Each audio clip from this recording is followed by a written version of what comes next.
Queridos, novamente nós teremos doação de sangue. Foi um sucesso. Deixa eu ver aqui. Está aqui, para eu. Se não me falha a memória, dia 24. Se não tiver aqui, eu tenho no meu celular. Eu tenho um grande sonho, que é cada vez mais a DEC servir a nossa cidade. Está aqui, ó. Campanha de doação de sangue, dia 24/7. Pelo mesmo sistema, de 10 às 15 horas.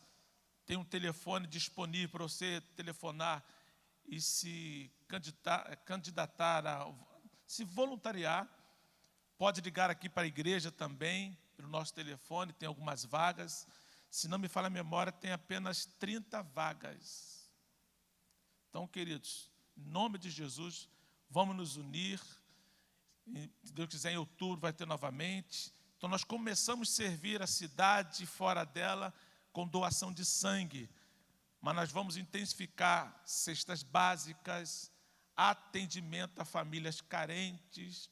Nosso grupo, a nossa igreja, assim começar a flexibilizar melhor, vamos estar nas casas, visitando, fazendo um trabalho social mais intenso. É a igreja servindo a cidade. Eu creio que tem muita coisa boa para acontecer no nosso meio.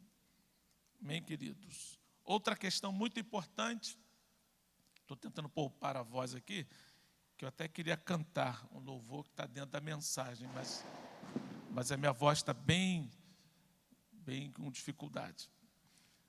Domingo nós temos 2 cultos, a nossa intenção é permanecer assim, culto 9 horas da manhã e às 18 horas, sendo que domingo agora é Santa Ceia, tanto pela manhã como à noite, 18 horas, Santa Ceia, culto normal com Santa Ceia, e eu prometo aos irmãos da noite que eu não vou esquecer da Santa Ceia.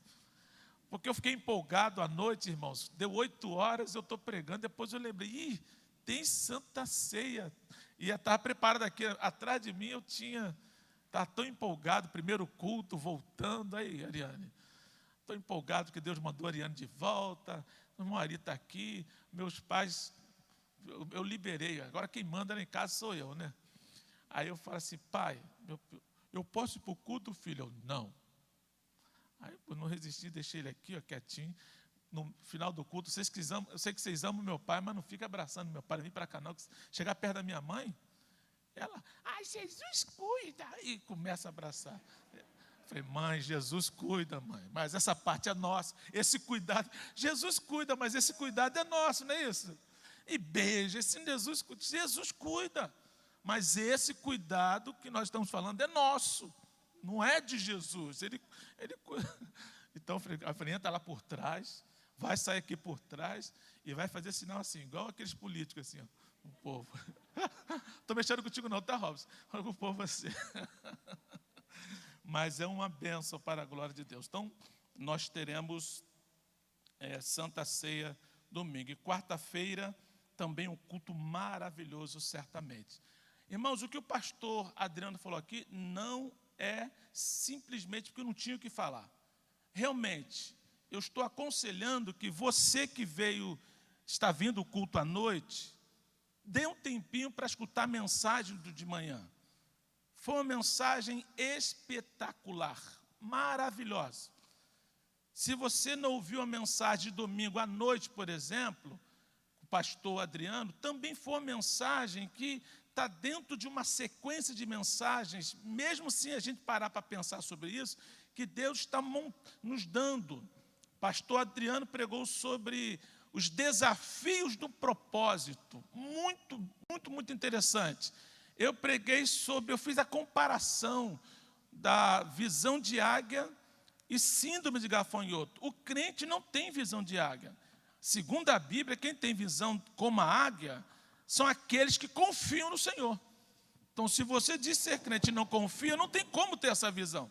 Então, e o gafanhoto, eu expliquei aqui, diferente do que a gente imagina, O gafanhoto é um animal, um inseto, ele é solitário. Quando eles se juntam, formando uma nuvem, é para atacar plantações. Gafanhoto é símbolo de baixa autoestima, desprezível, medroso. Por isso que é síndrome de gafanhoto. O gafanhoto é um animal solitário, não vive em grupo, mas tinha agora 40 milhões na Argentina, junto, formou uma nuvem de gafanhotos, mas no geral eles são solitários, isso é muito importante. E nós entendermos qual é a nossa postura diante das situações. Isso é muito, muito lindo. Infelizmente, domingo de manhã passado, o pastor Davi não foi gravado, mas de hoje foi gravado. Quantos aqui costumam usar o Spotify? Levante a mão, só para eu ter uma ideia, Spotify. Olha aqui, tem algumas pessoas, Spotify. Então, e quem usa o Deezer? O Deezer é meio, tem um aqui, 2, 3, ó. Tanto no Spotify, tanto no Deezer, que são aplicativos que você vai procurar lá no formato podcast, você vai abrir o Deezer ou o Spotify e vai colocar assim, ADECcast, ADECcast, ADECcast. E lá vai estar disponível as nossas mensagens no formato podcast, em áudio. Está na bênção? Aí você pode ouvir novamente, ouvir no carro. Irmãos, eu costumo dormir ouvindo mensagens. Tem um pregador que eu não gosto de ouvir. Esse eu não ouço, não sei porquê. Osiel Nascimento. Porque quando eu ouço, pode ter certeza que vai ser para notar o que eu fiz de errado. Brincadeira, eu ouço sim, mas é muito difícil porque eu tenho que... Meu Deus, por que eu fiz isso? Por que eu falei isso aqui? Eu fico nessa... eu cobro muito. Aí veio o irmãozinho e falei, pastor, mas eu gosto de ouvir o senhor de novo. Falei, ainda bem que... Mas estou brincando, queridos. Mas é bom se ouvir para melhorar dentro daquilo que você pregou, alguma colocação. Porque o português, irmãos, ele é muito complicado. Eu estou estudando inglês, já tem mais ou menos uns 30 anos. E o inglês, ele é tão fácil, que a gente não consegue aprender, Luciano. Porque eu estou acostumado com um português que é complicado. O português é complicado, mas graças a Deus a gente está aí para fazer a obra da melhor forma possível. Então faz isso em nome de Jesus. Acho que eu não esqueci nada não. Abra a Bíblia, palavra do Senhor, por gentileza. Eu vou tentar cantar, vou fazer o meu melhor, porque é para Deus e existem duas impossibilidades para mim. Livro de Jó. Uma porque esse hino me marca muito, eu cantei muito durante algum tempo, e ele me marca muito, e é muito forte para mim, que mudou a minha vida, não o hino em si, mas no momento que eu cantava esse hino, era aquele momento que eu pedi a Deus uma experiência pessoal. Saber que Ele estava falando, eu estava ouvindo. Entender que nas circunstâncias, Jó 42, entender que nas circunstâncias Deus está falando, Ele está no controle. Então, para mim, isso é muito forte. Eu quero usar o nosso irmão Jó, com a experiência que ele teve com Deus, que com certeza nenhum de nós teremos uma experiência como ele teve, muito forte, ou pelo menos eu espero que a gente não tenha, porque a experiência de Jó foi algo assim, surreal. Mas o que Deus fez com Jó também foi surreal. Tudo com Jó foi acima de qualquer expectativa humana, qualquer limite. O que Deus permitiu na vida de Jó, o que Deus fez depois de Jó, as atitudes de Jó, enquanto ele vai aprendendo a sua experiência, ele nem sabe que o que acontece com ele é fruto de uma experiência pessoal que ele estava tendo com Deus. E no versículo de número 1, deixa eu ler aqui na versão que eu tenho em mãos, até o versículo 5, diz assim, Jó 42. Então respondeu Jó ao Senhor, bem sei que tudo podes, e nenhum dos teus planos podem ser frustrado. Quem é aquele, como disseste, que sem conhecimento encobre o conselho? Na verdade, falei do que não entendia, coisas maravilhosas demais para mim, coisas que eu não conhecia. Escuta-me, pois havia dito e eu falarei. Eu te perguntarei e tu me ensinarás. Eu te conhecia só de ouvir, mas agora os meus olhos te veem. Para mim isso é muito, muito forte. O que aconteceu com Jó no transcorrer? Eu sei que para a maioria dos irmãos essa história é muito conhecida, esse relato é muito conhecido, mas para outros não. Então nós vamos falar um pouquinho sobre o valor da experiência pessoal com Deus. E vou dividir em duas partes esse nosso relato enquanto nós conversamos juntos. Um pequeno resumo da vida de Jó. E em seguida vou apresentar algumas características de quem tem uma experiência pessoal com Deus. Dá para soltar para mim o playback que está no YouTube? E se eu falhar a voz, é porque eu estou com a voz bem... Eu não sou de dar desculpa, irmãos. Eu faço sempre o meu melhor. Eu sei que Deus...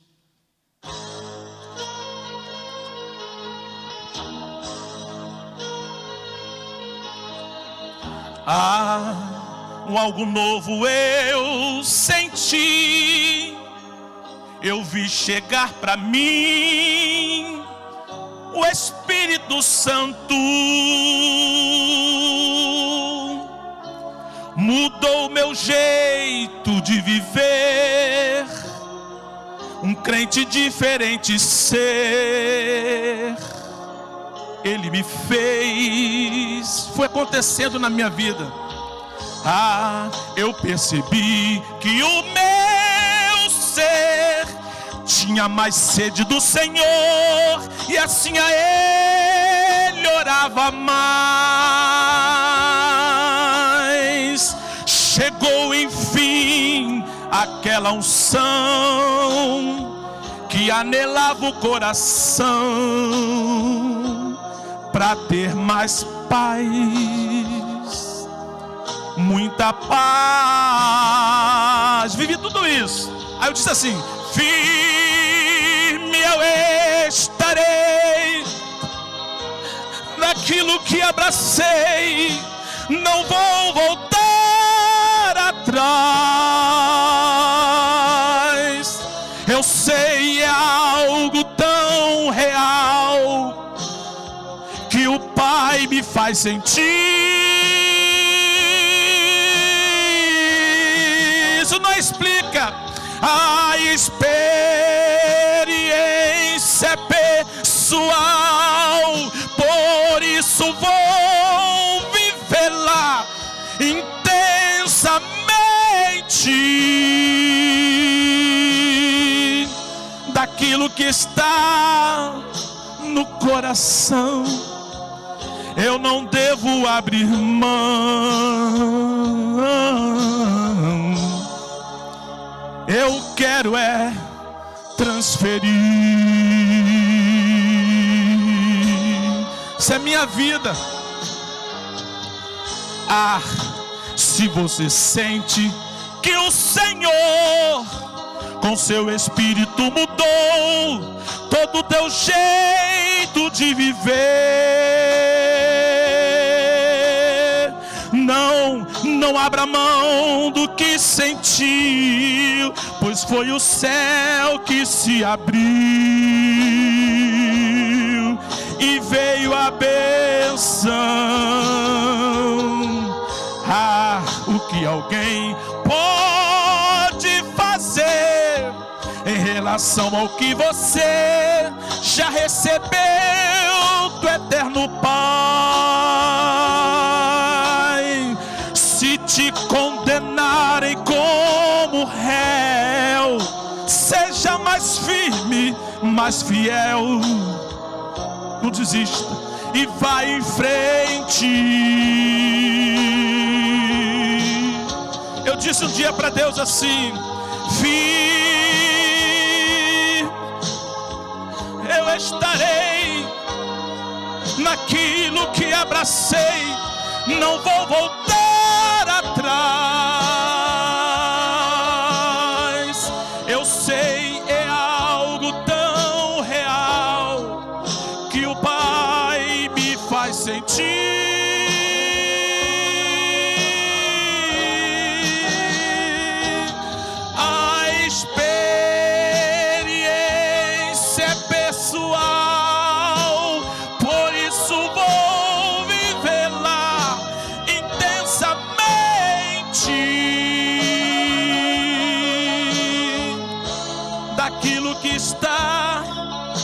Coração, eu não devo abrir mão. Aleluia. Eu quero transferir. Eu quero transferir.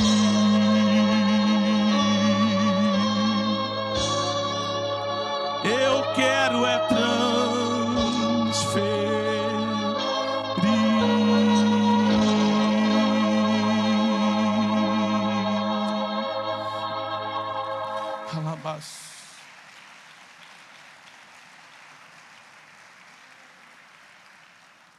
Quem me conhece há mais tempo sabe da minha vida com Deus, da minha timidez, da minha dificuldade de falar em público. Eu me escondia nas colunas da igreja. Jamais eu entraria numa igreja como esta, que não tem coluna, que não teria como ficar escondido atrás.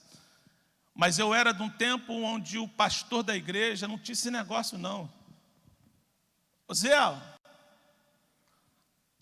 ia tremendo. E eu fui à frente, numas orações, muitas vezes pedindo uma mudança. Foi quando eu descobri que eu podia cantar. Era só fechar o olho e começar a gritar, né? Eu gritava que era uma coisa. E eu nunca gostei da minha pessoa cantando. Mas como as pessoas começaram a pedir, aí eu não sei, né, se pediam para eu aprender, né, com pena, mas começavam a pedir, então eu comecei a cantar. Cheguei a ser convidado para cantar em outras igrejas, enfrentar congressos, e abri a mão e falei: Deus, eu quero pregar a tua palavra. E eu tenho algumas experiências, e essas experiências me fez o que eu sou, e me coloca o desejo de mudar cada vez mais. Então a experiência, ela é pessoal, ela é única, ela é particular. Eu entendo que muitas vezes você passa um momento com Deus, aí quando você conta para alguém aquilo que você passou, a pessoa não tem a reação que você teve. Às vezes acontece com marido e mulher: meu amor, Deus falou comigo, foi assim. Aí o marido: legal. Ou então o homem fala: minha filha, Deus falou comigo. Ela: poxa, que bom. Porque experiência pessoal, como já diz o nome, é pessoal, é particular. É um lado, é você com Deus. Pode ser que ninguém entenda a profundidade. Pode ser muito simples, uma experiência com Deus pode não se dar, como aconteceu aqui com o nosso irmão Jó, que foi algo assim extraordinário, registrado na Bíblia. E a gente fica admirado como é que isso pode acontecer. Não, mas a experiência, ela pode ser simples no sentido de que você fala algo e Deus faz. Eu me lembro, deixa eu ver se eu vou me lembrar agora, da Sulamita. Ela conversando com a sua mãe, e ela pensou num determinado produto na compra, e a mãe não ia comprar, e quando ela viu, chegou exatamente a compra que ela queria, a forma que ela queria, do jeito que ela queria. Para mim isso foi corriqueiro, pode até ser coincidência, mas o jeito que ela falou com Deus, e as coisas aconteceram em minutos, ela olhou assim: não, isso aqui foi Deus comigo, e quem sou eu para questionar? Então coisas simples, Você pensa, meu Senhor, eu preciso tanto disso, e Deus vai e faz contigo. As portas se abrem. Não foi coincidência quando nós chegamos aqui no primeiro culto, nos primeiros cultos de live, aquele baque financeiro.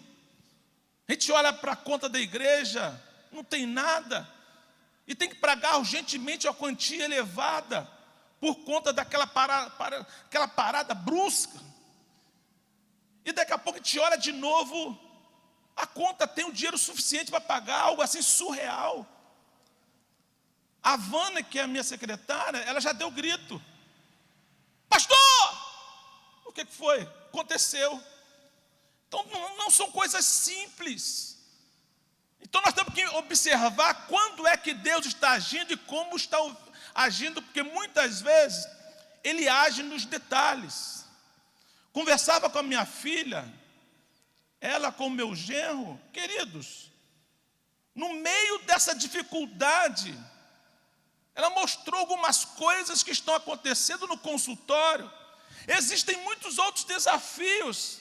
Se nós não entendermos que Deus está nos dando uma experiência extraordinária no momento de dificuldade, a gente não aprende que essa experiência pessoal tem um valor para mudar a nossa vida. E Jó, ele foi mudado por conta dessa experiência que ele teve com Deus. Segundo a poderosa palavra, o nosso irmão Jó, ele morava na terra de Uz. Ele era um homem temente a Deus, ele era um homem sincero, ele era um homem reto. Segundo a Bíblia, ele se desviava do mal. Ele era muito rico. A Bíblia diz que ele tinha 7.000 ovelhas, 3.000 camelos, 500 juntas de bois, 500 jumentas. Eram também muitíssima gente a seus serviços, muitos empregados. Ele tinha uma esposa maravilhosa, ele tinha 10 filhos, 7 homens e 3 mulheres. A vida dele aqui, para quem olha, é uma vida perfeita, para causar inveja para muita gente que não teme ao Senhor, porque crente não fica com inveja. E Jó está tranquilo, ele tem dinheiro, ele tem casamento, ele tem filhos, ele tem propriedades, ele tem funcionários, e o melhor de tudo, ele teme a Deus, está tudo certo com ele. Mas existem coisas que acontecem na nossa vida que não tem explicação. Então o que eu vou falar agora, que aconteceu com Jó, não tem explicação humana. Por que não tem uma explicação humana? Porque num determinado momento, num determinado local, numa determinada ordem de sabedoria de Deus, Deus faz uma reunião com seus filhos. Entendemos aqui que esses filhos são os anjos, porque filhos são os anjos por criação. Interessante, não me peçam explicações, porque há de se fazer um estudo e mesmo assim vamos acabar conjecturando. Nessa reunião, quem é que aparece lá? Quem é que se envolve na conversa? Quem é que dá as caras? Satanás. Como é que Deus faz uma reunião e Satanás aparece? Não me pede explicação, porque as lições, elas não estão nas explicações, mas no acontecimento em si. E para ficar mais interessante, Satanás não abre a boca, porque ele não pode falar quando Deus está presente, mas Deus resolve falar com Satanás. Eu não sei se ele é um intruso, está meio que escondido, olhando, e Deus vai dizer assim: o que você está fazendo aqui? Mas Deus dá a ele: o que é que você está fazendo? Na verdade eu vim de passear pela terra, eu vim andando, olhando as pessoas, fazendo as minhas bagunças, perturbando as outras. A palavra é minha, tá? Perturbamos os outros. Aí Deus vai colocar Jó na conversa. observastes, nessa sua observação, nessa sua análise das coisas, você observou o meu servo Jó? Viu como ele é fiel? Viu como ele é reto?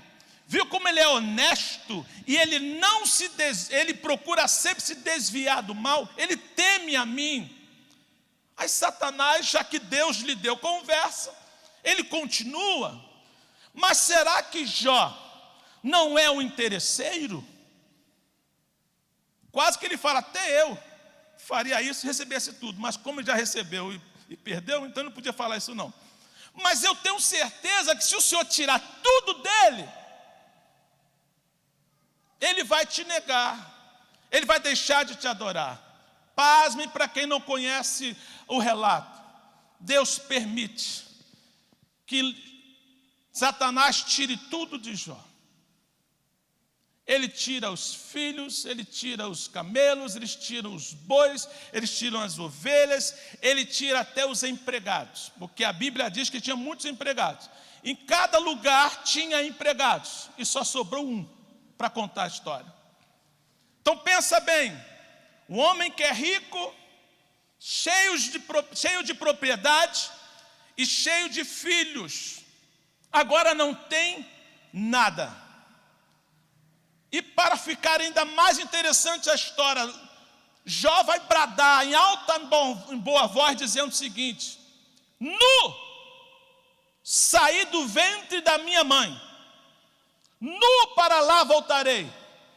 O Senhor me deu, o Senhor tomou. Bendito seja o nome do Senhor. Eu fico assim, que é isso? Que homem é esse que está disposto a dizer que Deus pode tirar, Deus pode colocar, Deus pode dar e pode não dar? E segundo a Bíblia, mais outra reunião. E quem aparece nessa segunda reunião? Satanás de novo. E Deus vai falar novamente: observaste o meu servo Jó? Você tirou tudo dele, porque eu permiti, ele não me negou. Aí Satanás, se a gente der conversa para Satanás, irmãos, ele aproveita. É claro que Deus dá conversa para ele, mas está controlando tudo. Não dê conversa para Satanás, porque quanto mais você dá assunto para ele, mais ele vai entrando. Mas Deus estava no controle de tudo. Você observou? Ele permanece fiel. Mas se o Senhor tocar na vida dele, ele vai te negar. Deus toca menos um mate, mas toque na saúde, toque na pele. Irmãos, Jó agora vai ficar doente. A doença é tão grave, que ele vai tentar amenizar a dor, coçando com caco de telha. A coisa é nesse nível. A sua esposa já vai vê-lo daquela forma e diz assim: você ainda vai ser fiel? Amaldiçoa o teu Deus e morra. A esposa não aguenta mais. Não há aqui como condenar uma mulher que vem sofrendo desse jeito. Eu não condeno a postura. Foi um desabafo da mulher de Jó. Afinal, ela perdera 10 filhos. Ela perdera muita coisa, é muita coisa acontecendo. Ela desabafa. E Jó vai dizer assim: você não é uma louca, mas você fala como uma louca. Recebemos o bem de Deus, não vamos receber o mal. Só que a situação de Jó, não dizem por aí, aquilo que está ruim ainda pode piorar? 3 amigos vai visitá-lo. Aí Jó vai cair em depressão. O negócio vai ficar triste para ele. Sofá, Elifá e Bildade. Se não me falha a memória, os 3 nomes dos amigos dele. Diz a Bíblia que eles vão visitar Jó. E quando chegam lá, eles se deparam com Jó. A situação é tão terrível. Eles estavam acostumados com um homem rico, de boas vestes, sempre sorrindo simplesmente, abastado, não tinha razão de estar com o semblante caído, mas agora está coçando com caco de telha. Diz a Bíblia que os seus amigos ficaram chorando 7 dias, até que um abre a boca. Quando começa a abrir a boca, já era. Para resumir a história, eles chegam à conclusão que Jó estava naquela situação porque estava em pecado. Eles chegam à conclusão que para você estar passando o que está passando, você tem pecados ocultos. Você fez alguma coisa. Deus não iria permitir que isso acontecesse com você se você não estivesse no erro. É duro quando nós que não conseguimos analisar o que está no coração, tiramos as nossas conclusões precipitadas. Os amigos de Jó não sabiam que Deus é que havia começado tudo. Se você não tem informações suficientes, então não defina a sua opinião.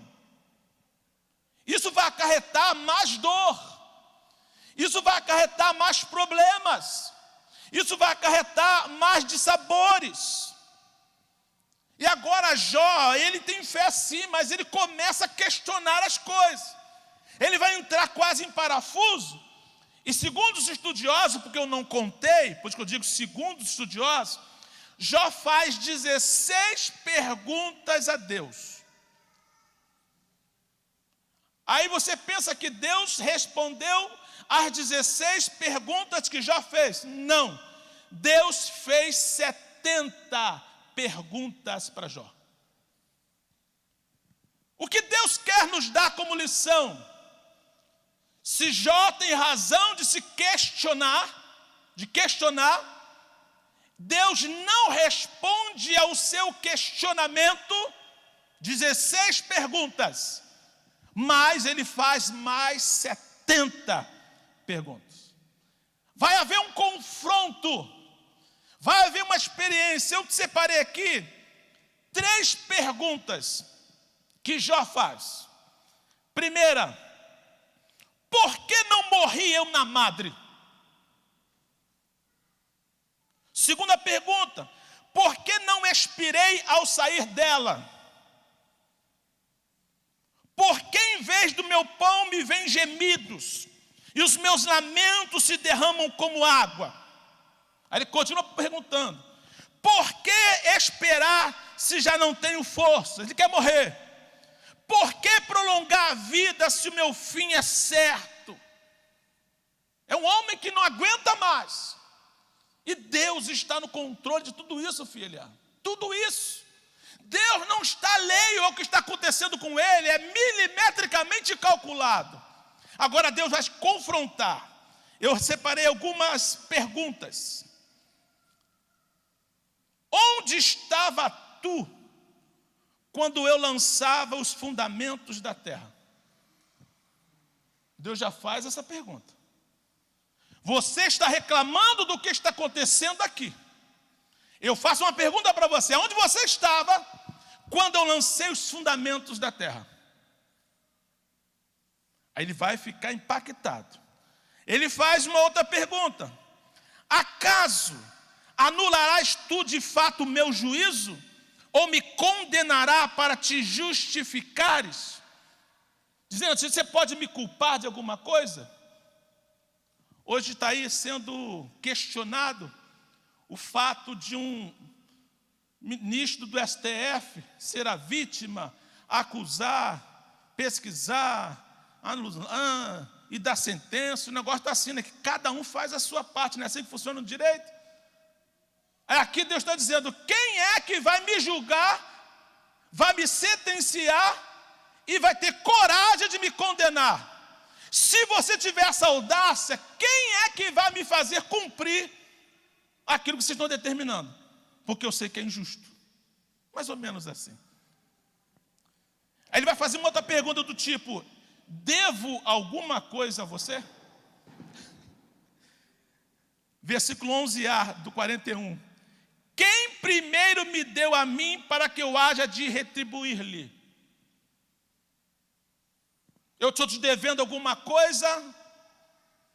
Então Deus vai impactar Jó nesse nível. Você estava lá no início. Você tem condições de me culpar. Eu devo alguma coisa a você. Depois que eu aprendi essas coisas com Deus, eu faço sempre brincando um versículo que eu guardo no meu coração. Osiel capítulo 7, versículo 9. Em Deus eu sou mais do que devedor. Na Bíblia está escrito, em Cristo somos mais do que vencedores. Mas no meu livro particular, Osiel 7, 9, em Deus somos mais do que devedores. Sempre que eu peço algo a Deus, eu já vou pedindo consciente de que Ele não me deve nada, já me deu mais do que eu merecia, e Ele não tem obrigação de nem sequer levantar a mão para mim. Então eu peço a misericórdia, eu peço a bondade, eu peço ajuda, eu peço socorro, eu invoco, Senhor, eu preciso de Ti, sem o Senhor eu não posso nada, mas eu tenho consciência de que eu não mereço nada. Nesse pequeno resumo na vida de Jó, Deus não explicou nada para ele, mas relembrou Jó e seus amigos que Deus é soberano, onisciente, criador e sustentador do universo. Pronto. Agora vamos para a segunda parte. O valor da experiência pessoal.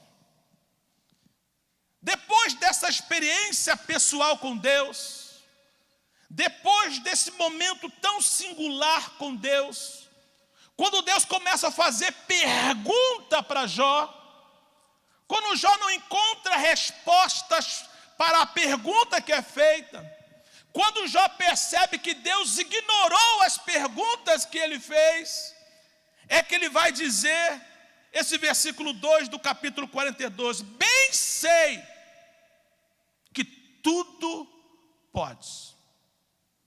Eu sei que tudo podes. Essa é a primeira característica de quem teve uma experiência pessoal com Deus. Ele sabe que Deus pode tudo. E quando eu falo tudo, no original, tudo significa tudo. Isso é muito profundo.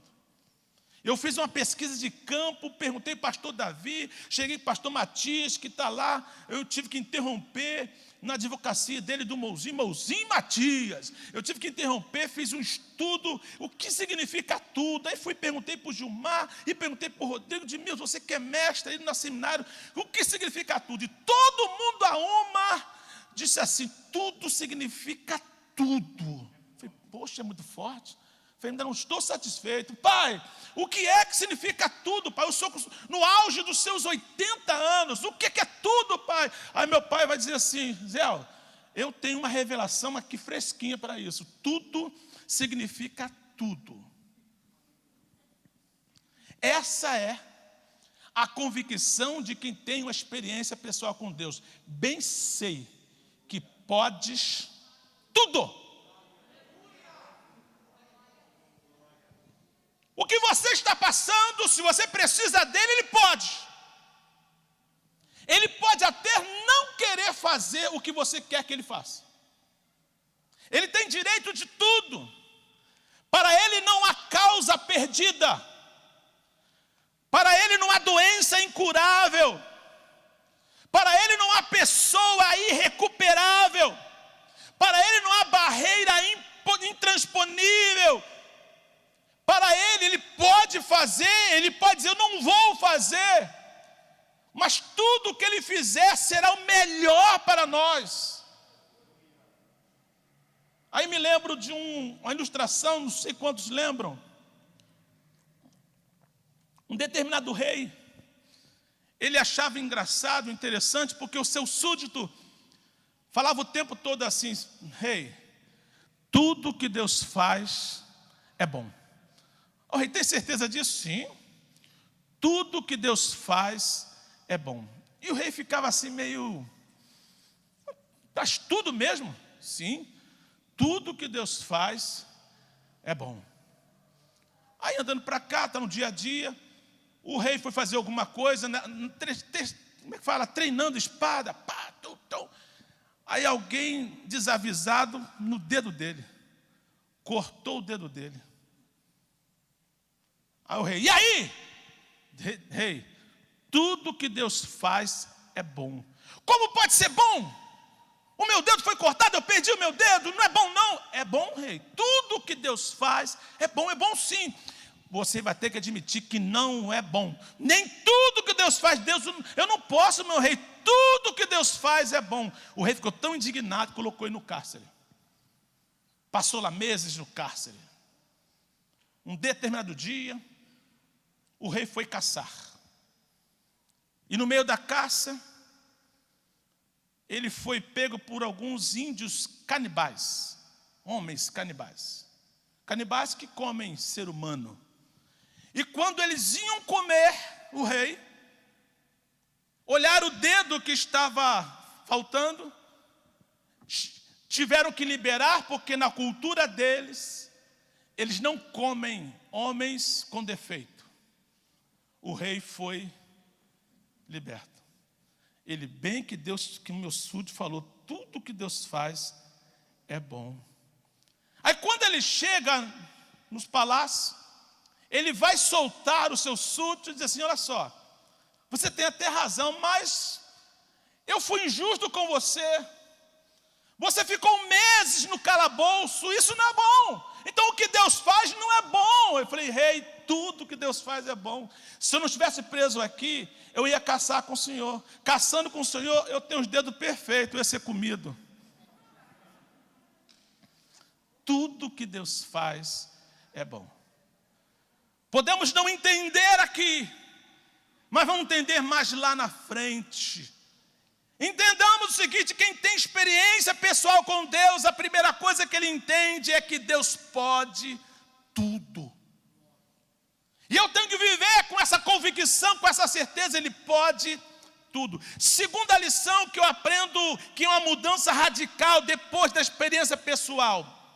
A gente tem convicção que nenhum dos teus planos podem ser frustrados.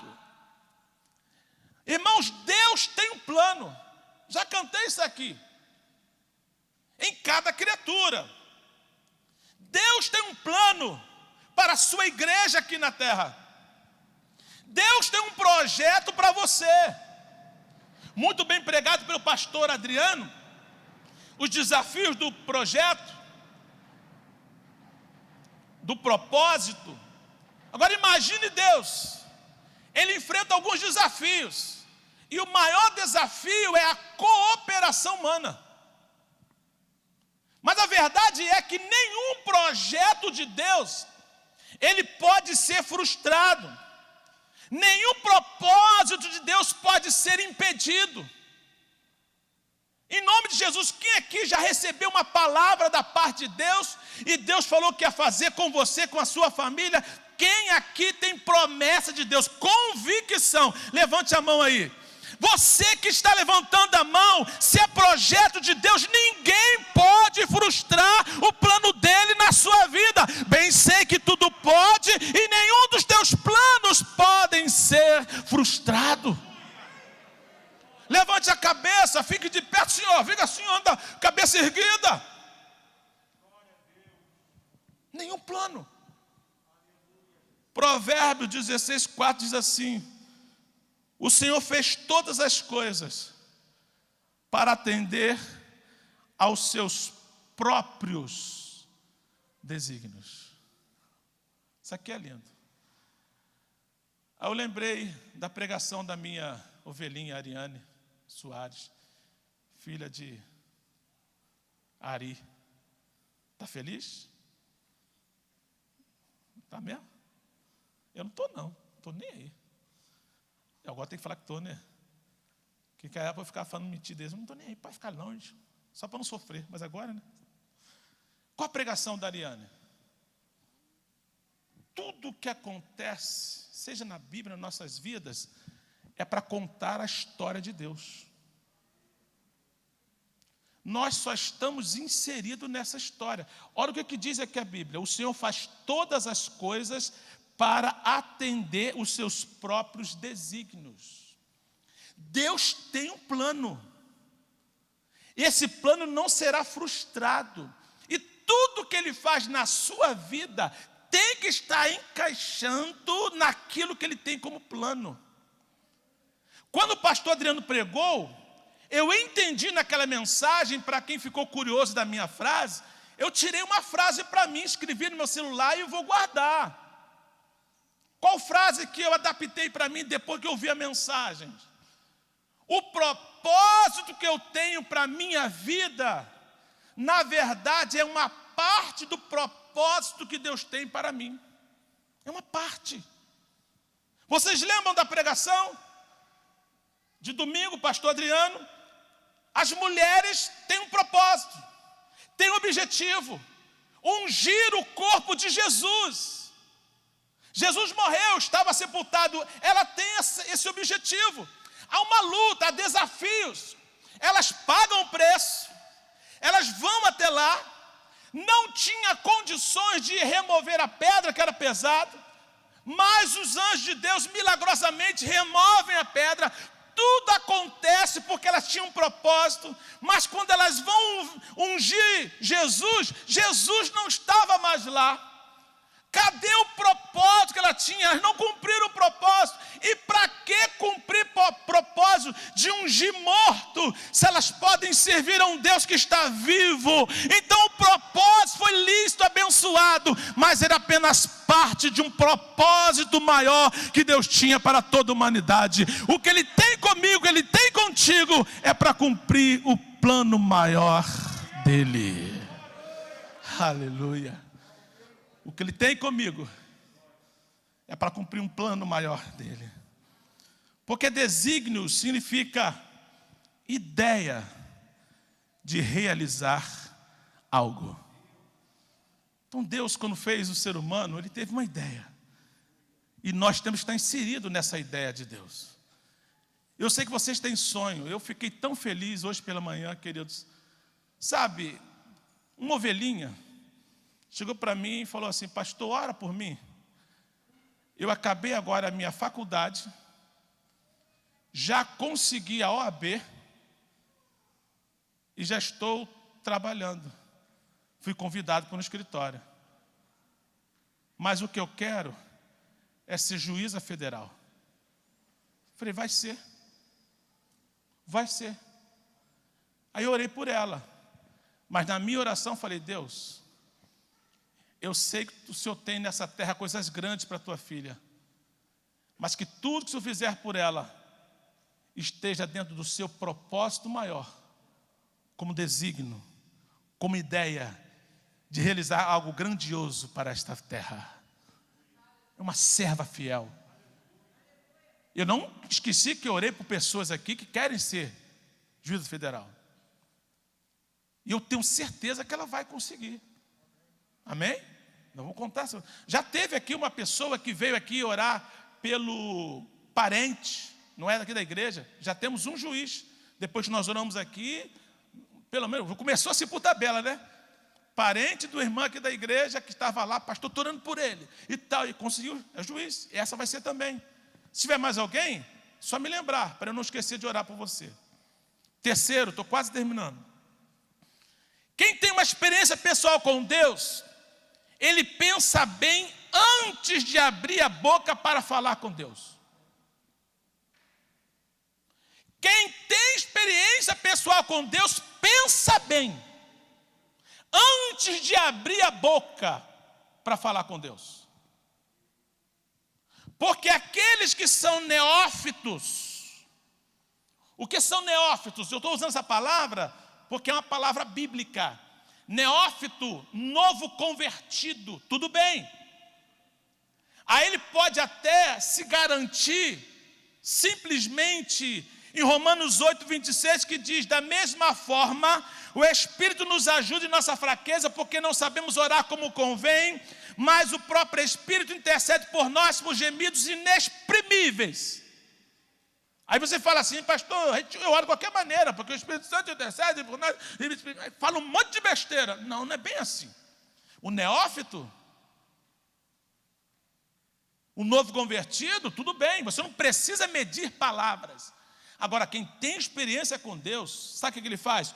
Olha o que diz o versículo posterior desse que eu acabei de ler. E aquele que sonda os corações conhece a intenção do Espírito, porque o Espírito intercede pelos santos de acordo com a palavra de Deus. A versão aqui, eu acho que é NVI. Coloca a NVI para mim aqui. Se não me fala, essa aqui é NVI. Olha só. E aquele que sonda os corações conhece a intenção do Espírito, porque o Espírito intercede pelos santos de acordo com a vontade de Deus. Então quem tem experiência com Deus, ele pensa bem. Eu estou pedindo aqui, está dentro da vontade dele. Então antes de pedir, ele começa a buscar qual é a vontade de Deus. Porque como é que ele pensa antes de abrir a boca para falar com Deus? Aí eu lembrei aqui aquela frase que é atribuída a Sócrates, frases socráticas, mas na verdade, quando você vai fazer um pouquinho de pesquisa, não foi Sócrates que falou, foi Platão se referindo a Sócrates. Ele aprendeu com Sócrates: só sei que nada sei. Então quando você chega até Deus, chega assim, ó, só sei que nada sei. Então Jó, o que ele fez? Capítulo 42, versículo 3, parte B. Na verdade falei do que não entendia, coisas maravilhosas demais para mim, coisas que eu não conhecia. Jó fez isso.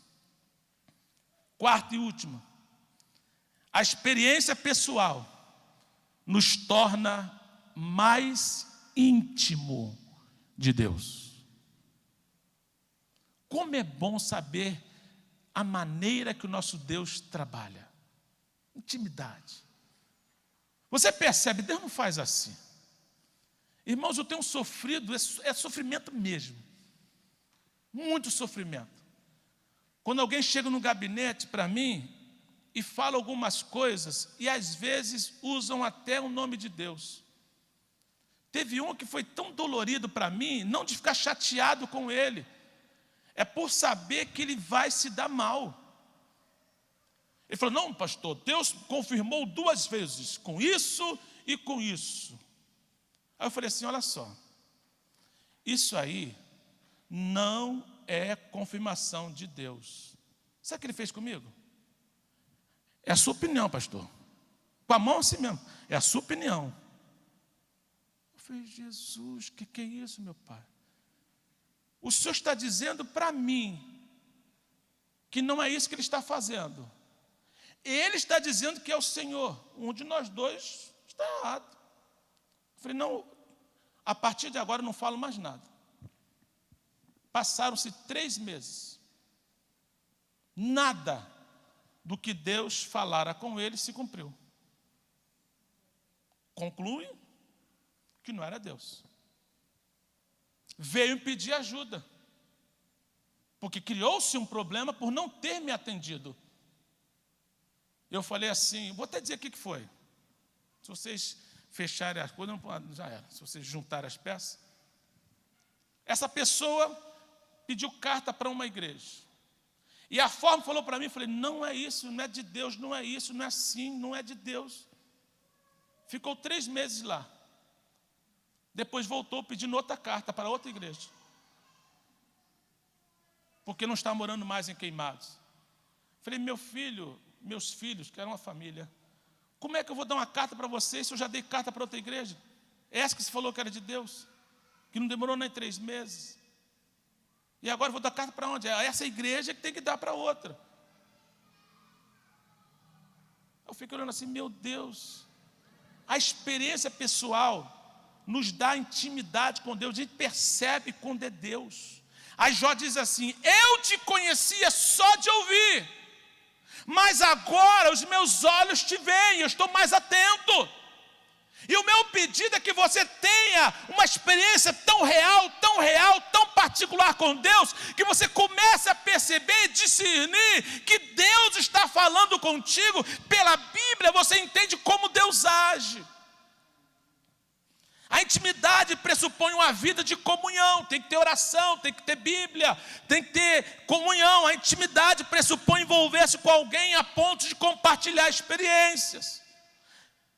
A intimidade possibilita aprender com o outro. Agora, como Deus não tem nada para aprender com a gente, então, nesse caso, é só unilateral a aprendizagem. É muito importante que a gente entenda isso. E a minha oração é que você tenha a sua experiência com Deus e comece a viver a verdade da palavra de Deus. A experiência é pessoal, por isso vou vivê-la intensamente. Esse é o meu recado para você. Daquilo que está no coração, eu não devo abrir mão. Eu quero é transferir.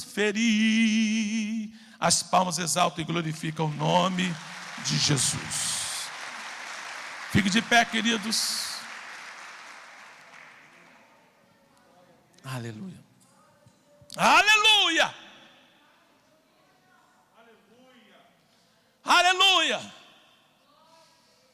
Mesmo sem instrumento aqui agora, que eu quero orar por você. Feche os seus olhos. Quando eu cantava esse hino, eu chorava em casa, eu me emocionava quando cantava, porque o que eu pedia a Deus era o que eu estava tendo com Deus. Algo novo eu senti, eu vi chegar para mim o Espírito Santo, mudou meu jeito de viver, um crente diferente ser, Ele me fez. Eu participava de um congresso, ao pregador, quem quer ter a sua vida mudada, vem aqui à frente. Aí eu ia à frente, buscava, parece que nada mudava. Aí no outro congresso, eu ia à frente, e nada mudava. Aí eu vinha à frente e nada mudava. Aí eu mudei um pouquinho o hino. Uma vez, tudo para mim, outra vez, vai em frente, tente um pouco mais. Quem sabe hoje aqui angústias vão ter fim e gozarás perfeita paz. Eu cantava para mim. Eu cantava para mim, eu preciso mudar. Eu quero ter uma experiência com Deus que eu não me desvie para um lado nem para o outro.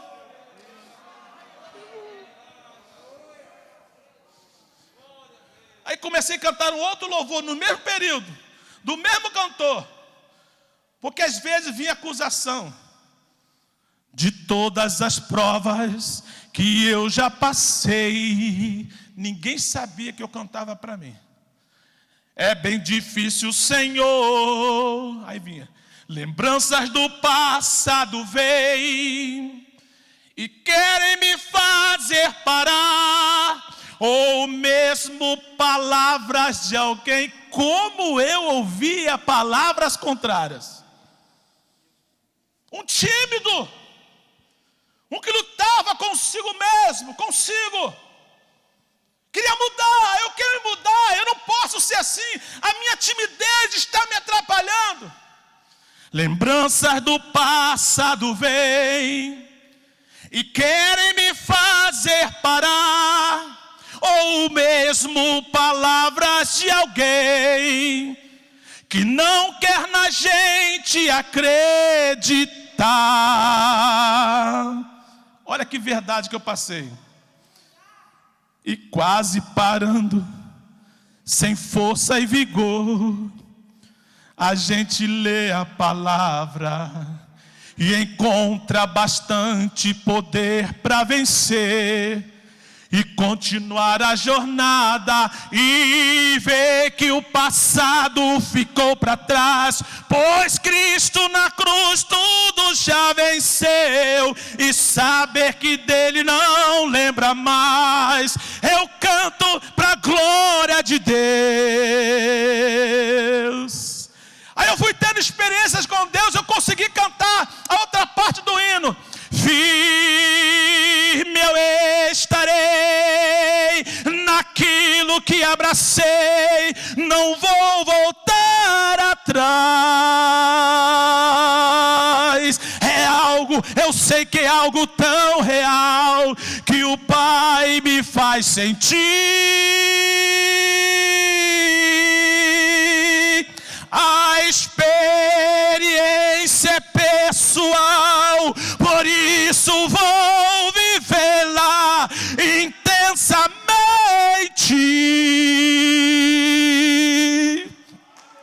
Daquilo que está no coração, eu não devo abrir mão.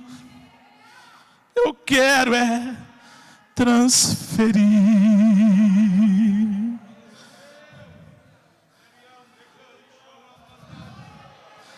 30 anos!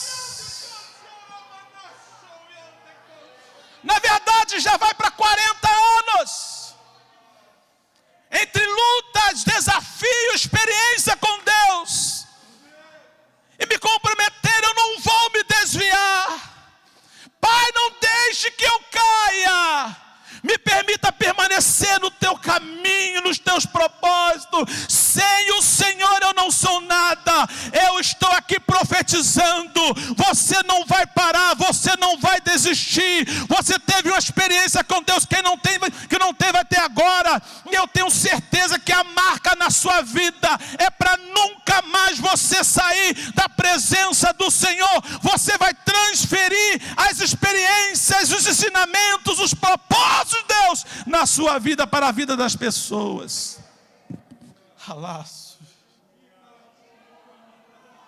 Aleluia.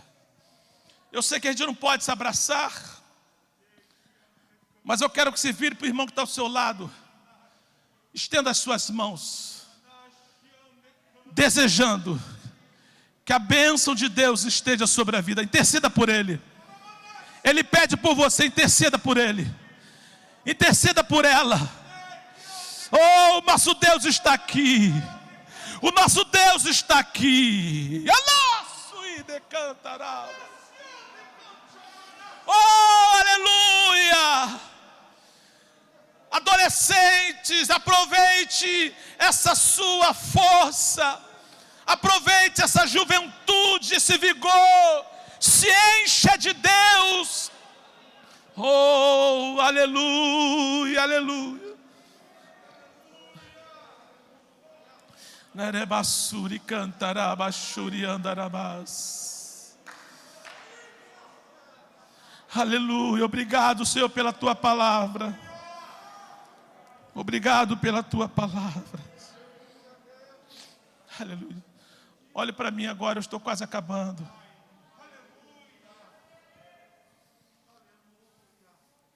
No início eu falei que Jó perdeu tudo. Perdeu os filhos, os 10 filhos. Perdeu os bois. Perdeu 7.000 ovelhas. Perdeu 3.000 camelos. Perdeu 500.000 juntas de bois. E 500 jumentas.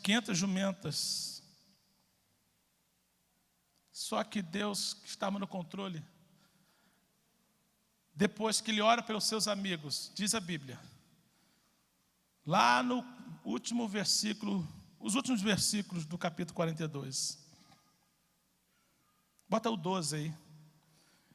E assim abençoou o Senhor o último estado de Jó, mais do que o primeiro, pois teve 14.000 ovelhas, ele tinha 7.000.